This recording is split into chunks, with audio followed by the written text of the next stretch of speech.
Grouping সূচি চূড়ান্ত হওয়ার সঙ্গে সঙ্গেই বিশ্ব ফুটবল যেন নতুন করে শ্বাস নিতে শুরু করেছে। সমর্থকদের চোখে এখন একটাই স্বপ্ন, মাঠে বসে উপভোগ করা গ্রেটেস্ট শো অন আর্থ। তবে সেই মহারণ শুরু হওয়ার আগেই উত্তাপ ছড়াচ্ছে ভিন্ন এক জায়গায়। কে খেলবে, কারা বাদ পড়বে, কোন তারকার স্বপ্ন ভাঙবে, আর কার কাঁধে উঠবে দেশের আশা ভরসার ভার। 2026 বিশ্বকাপকে ঘিরে এই আলোচনা সবচেয়ে বেশি ঘুরপাক খাচ্ছে 5 বারের বিশ্ব চ্যাম্পিয়ন ব্রাজিলকে কেন্দ্র করে। দীর্ঘ অপেক্ষা শেষে কি এবারই ঘুচবে সেই আক্ষেপ? হেক্সা মিশন কি সত্যি বাস্তব রূপ পাবে? সমর্থকদের একাংশ ইতিমধ্যেই নানা সমীকরণ মিলিয়ে দেখতে শুরু করেছেন। ইতিহাসের পাতায় চোখ রেখে খুঁজছেন আশার আলো, কারণ কাকতালীয় হলেও কিছু মিল যে নতুন করে ভাবতে বাধ্য করছে। 1970 সালে মেক্সিকোর মাটিতে নিজেদের তৃতীয় বিশ্বকাপ জিতেছিল ব্রাজিল। ঠিক 2 যুগ পর 1994 সালে যুক্তরাষ্ট্রের দুঙ্গার নেতৃত্বে চতুর্থ বিশ্ব শিরোপা উঁচিয়ে ধরেছিল সেলেসাওরা। আর এবার আবারও বিশ্বকাপের মঞ্চ যুক্তরাষ্ট্র। সেই সঙ্গে ব্রাজিলের সর্বশেষ বিশ্বকাপ জয়ের পর কেটে যাচ্ছে প্রায় 2 যুগ। এই মিলগুলোই সমর্থকদের মনে নতুন করে স্বপ্ন বুনছে। যদিও বাস্তবতার পরীক্ষায় সেই স্বপ্ন কতটা টিকবে তার উত্তর মিলবে সময়ের সঙ্গেই। বিশ্বকাপ শেষ পর্যন্ত কার হাতে উঠবে, ব্রাজিল চ্যাম্পিয়ন হবে কিনা, এই প্রশ্নের জবাব আপাতত ভবিষ্যতের হাতে ছেড়ে দিয়ে সামনে তাকাতে হচ্ছে। তবে তার আগেই তুমুল আলোচনায় কে কে গায়ে জড়াবেন ঐতিহ্যবাহী হলুদ সবুজ জার্সি। বিশেষ করে নেইমারকে ঘিরে অনিশ্চয়তা যেন পুরো আলোচনার কেন্দ্রবিন্দু। ফিটনেস, ইনজুরি আর বয়স সব মিলিয়ে তার ভবিষ্যৎ নিয়ে প্রশ্ন থেকেই যাচ্ছে। কিন্তু এই অনিশ্চয়তার মাঝেও ব্রাজিল কোচ কার্লো আনচেলোত্তি যেন কিছুটা স্বস্তির বার্তা দিয়েছেন সমর্থকদের।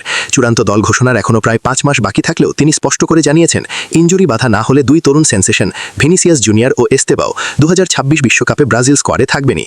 এই ঘোষণা একদিকে যেমন নতুন প্রজন্মের উপর আস্থার প্রতিফলন, অন্যদিকে তেমনই ইঙ্গিত দিচ্ছে আনচেলোত্তির ভবিষ্যৎ পরিকল্পনার।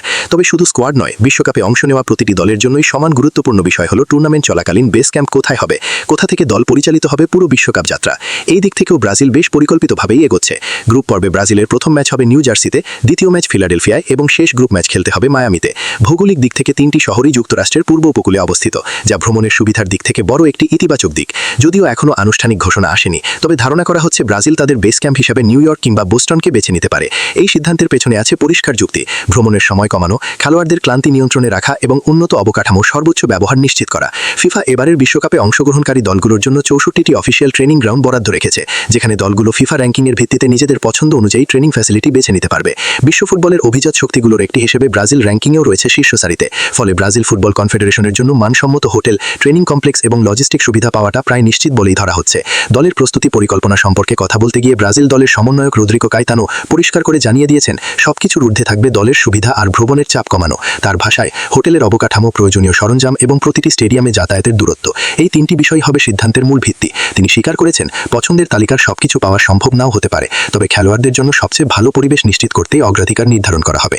সীমিত ভ্রমণ দূরত্ব, তুলনামূলকভাবে রাতের ম্যাচের সুবিধা এবং উন্নত মানের সুযোগ সুবিধার কারণে যুক্তরাষ্ট্রের পূর্ব উপকূলীয় অঞ্চলেই ব্রাজিলের কাছে বেস ক্যাম্প হিসেবে সবচেয়ে আকর্ষণীয় বিকল্প হয়ে উঠেছে। সব মিলিয়ে বলা যায়, মাঠের লড়াই শুরু হবার আগেই ব্রাজিল তাদের বিশ্বকাপ অভিযানের ভিত্তি গড়ে তুলতে ব্যস্ত। স্কোয়াড নির্বাচন থেকে শুরু করে বেস ক্যাম্পের প্রতিটি খুঁটিনাটি পরিকল্পনায় স্পষ্ট এক লক্ষ্য: 2026 বিশ্বকাপে যেন কোনো প্রস্তুতির ঘাটতি না থাকে। এখন দেখার বিষয়, পরিকল্পনা আর কাকতালীয় ইতিহাসের এই সমীকরণ মাঠের বাস্তবতায় কতটা কাজে আসে। আর সত্যিই কি ব্রাজিলের হেক্সা মিশন এবার বাস্তব রূপ নেয়? এই প্রশ্নের উত্তর জানতে হলে দর্শকদের অপেক্ষা করতে হবে শেষ বাঁশি পর্যন্ত। তাই পুরো গল্প জানতে চোখ রাখতে হবে এই বিশ্বকাপের প্রতিটি মুহূর্তে।